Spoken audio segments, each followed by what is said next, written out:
amigos e amigas, Paulinho Lamana na área, seja muito bem-vindo mais uma vez. É um prazer imenso estar do seu lado, presença e companhia. Hoje é segunda, 2 de março de 2015 e valeu para você que tem compartilhado, favoritado, já se inscreveu no canal e comentou. O troféu joinha é sempre seu, se inscreve se não estiver inscrito ainda, gostou do vídeo, joinha e passa ele para frente. Belezinha? Hoje, daqui a pouquinho, começa um treinamento desse mês aqui de março. Então, agradeço a todas as pessoas que se inscreveram e estão acreditando nesse projeto. Valeu demais, pode ter certeza que eu vou estar trabalhando para superar as expectativas de todos vocês que vão participar. E se você tem interesse em participar, agora em abril vai ter outro, não tem a data fechada ainda, mas acho que até amanhã ou depois eu já começo a divulgar de novo. Então fique atento aí para pegar a melhor condição, sempre é logo no início do lançamento aí. Tudo bem? Renato, via Skype, fala o seguinte: Paulinho, existe alguma correlação entre a valorização do dólar frente ao real que possa ser feita com o mercado de Forex? Exemplo, euro, dólar, enfim. Bom, o Brasil é um país especulativo. O cara quer ganhar um pouquinho mais, aceitando um pouco mais de risco em função de toda a política que envolve o nosso país, ele acaba colocando dinheiro lá, ou aí no Brasil. Só que acontece que, no primeiro sinal de fumaça aí dentro, ou mesmo a necessidade aqui fora, onde os investidores estão, o que eles fazem? Eles pegam o dinheiro daí e trazem de volta para cá. Por exemplo, com isso, mexe ali naquilo que a gente conhece como princípio da economia, que é a oferta e procura. Tem mais, imagina só, o Brasil em franca expansão, um negócio bacana, Petrobras, pá, bombando, no bom sentido, tudo legal, acontecendo, fluindo maravilhosamente bem, expectativas excelentes. O que acontece? Os investidores de fora, atraídos pelo crescimento do Brasil, jogam o dinheiro dentro lá, põe dólar lá dentro. Passa pelo Banco Central tudo, e isso daí mexe com absolutamente a oferta e procura do dólar dentro do Brasil. Quer dizer, o cara vai falar assim, pô, tá aí sobrando dólar, aquilo que tá sobrando ali dentro, no Brasil, eu não vou comprar agora o dólar, porque eu vou comprar amanhã porque vai estar mais baixo, amanhã vai entrar mais, e puf, começa a acontecer dessa forma. Agora, o contrário também é verdadeiro. Imagina que o Brasil esteja numa crise socioeconômica, política, deixa isso pra lá, e começa aí meio que sinal de fumaça, aparecer uma fumacinha ali. Ou não, esquece, vamos isolar.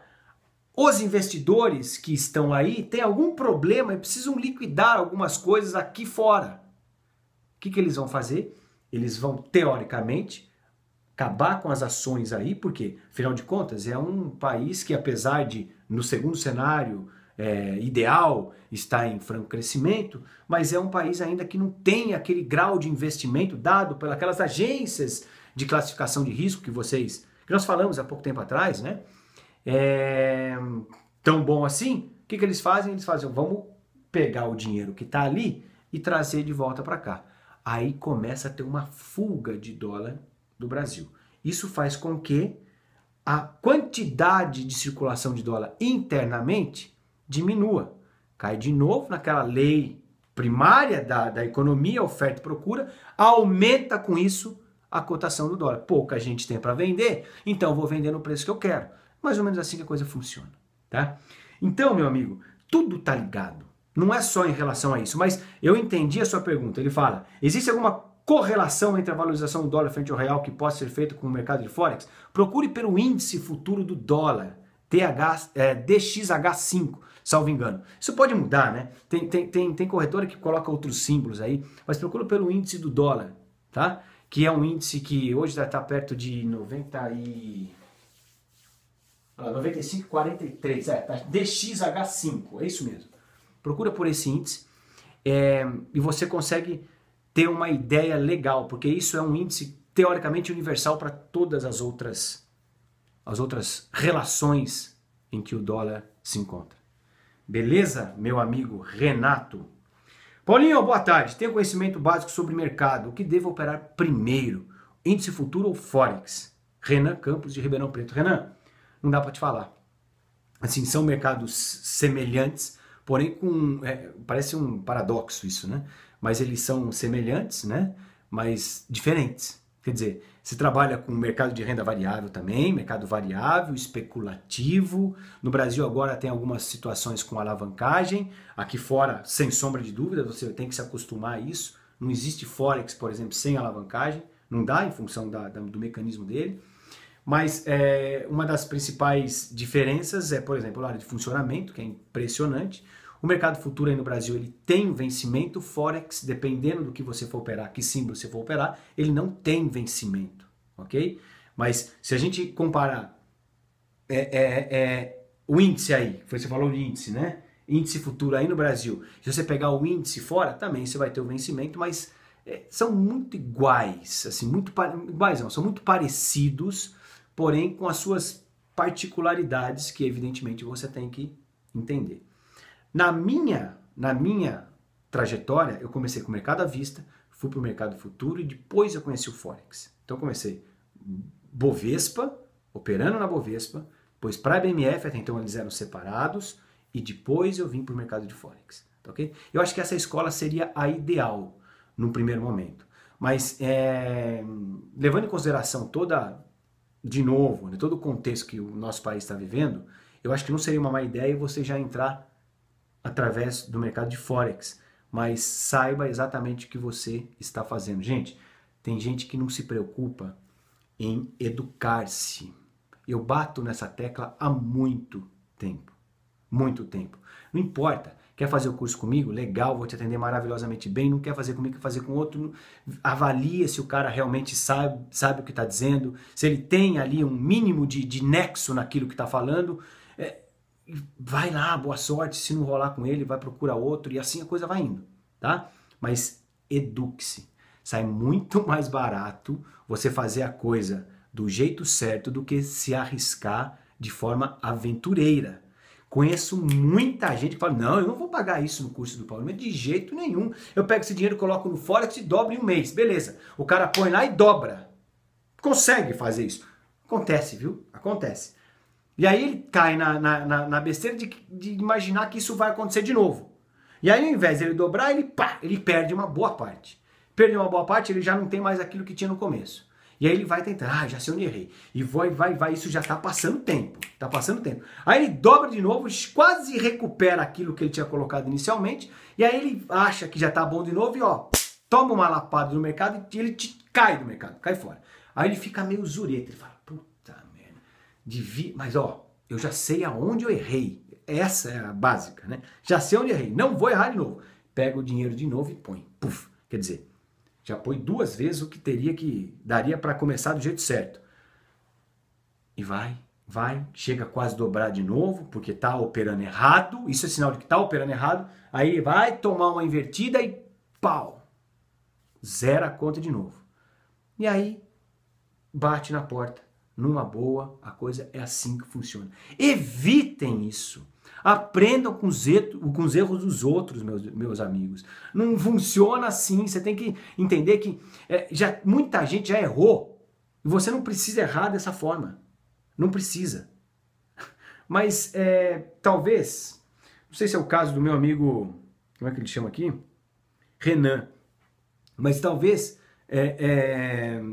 vamos lá, vamos falar direto para o Renan. Espero que você não seja mais um desses, Renan, que realmente entra para a estatística e, cara, e coloca tudo a perder, literalmente. Porque você vai ficar sem a grana, sem o conhecimento, frustrado pra caçamba e é isso. Vai, vamos deixar isso pra lá. Mas, escolha aí, meu. Valeu. Rodrigo! Belezinha, cara, não sei porquê, queria te falar, enchi o tanque do carro com meus primeiros dólares do Forex. É bom, né, cara? Valeu demais, Rodrigo. Ele não fala de onde que é. Ou fala? Não fala. Pô, parabéns, cara. Isso é bom. Só quem faz isso, uma vez pelo menos, entende o que nós já passamos, né? O que você passou por isso. Rogério, fala, Paulinho, desculpa o incômodo. Estou começando agora na minha investimento no mercado. Se puder, me responda 3 coisinhas básicas. 1. Li sobre a diferença entre trade e broker. O que realmente é cada um? Cara, eu vou responder esse trade como duas perguntas. O trade, a operação, e o trader, porque eu não sei se foi essa a sua, efetivamente a sua dúvida. O broker. Broker é o cara que você tem que ter no meio do campo para poder intermediar a sua negociação. Você não vai bater na porta do banco lá e falar, me dá 2 lotes de euro-dólar. Não vai. Você vai ter que fazer isso através de alguém habilitado, registrado, interligado nesse sistema de bancos, de compensação. Tá ok? Então, é você, o broker é isso. É uma corretora que tem que intermediar. No Brasil a mesma coisa. Você não vai bater na porta da Petrobras e falar, me dá 4 ações da Petro. Não, você precisa de alguém que faça esse intercâmbio para você, esse intermédio para você. Tudo bem? Com relação a trade, trade é a operação. É a operação. Eu comprei euro-dólar, eu fiz um trade. Ok? Trader somos nós. Nós que investimos, pessoas físicas, jurídicas, enfim, que operam visando aí um investimento ou especulação, ok? Então, tem uma diferença interessante. O trade não existe teoricamente se não tiver a corretora e a corretora não existe teoricamente se não tiver o trade. Claro que a corretora ela pode operar por si só, ok? Mas o foco dela, na verdade, é o quê? É montar uma estrutura para que outras pessoas operem através dela. Com isso ela não tem risco, cara. Ela não tem risco. A bronca, se o cara perder ou não, não vai ser dela. Vai ser de quem apertou o botão. Diferentemente, se a corretora somente tivesse a mesa de operações ali para operar por si só. Aí toda responsabilidade é dela. Então o broker ele tem uma participação em cada operação que você fizer. No Brasil, por exemplo, é tida através das corretagens. No Forex, através do spread. Que na verdade não deixa de ser uma forma de corretagem embutida. Tá ok? Isso pode ser variável em função da corretora que você está, do símbolo que você está operando e principalmente de quanto você tem na conta. Quer pagar mais? Põe mais na corretora. Não adianta. Sabe aquelas classificações que tem lá? Bradesco Prime, Santander, como é que chama? Van Gogh, Itaú Personalité. Os caras que têm mais grana, eles são tratados diferente, cara. É uma bosta isso, mas é a verdade. Né? É um mundo capitalista que a gente vive assim. Você vai num banco normal, no varejo que eles falam, tem aquela muvuca, aí você vai num bonitão lá, você entra, sobe, pega um elevadorzinho, para, tem aguinha de copo, você sabe o que eu tô falando, né? Dá até raiva, você vai ser atendido numa cadeira, não é em pé. Começa assim. Corretora é igual, tá? Corretora é igual. Eles vão atender melhor quem paga mais. Paulinho Lamano, uma pergunta.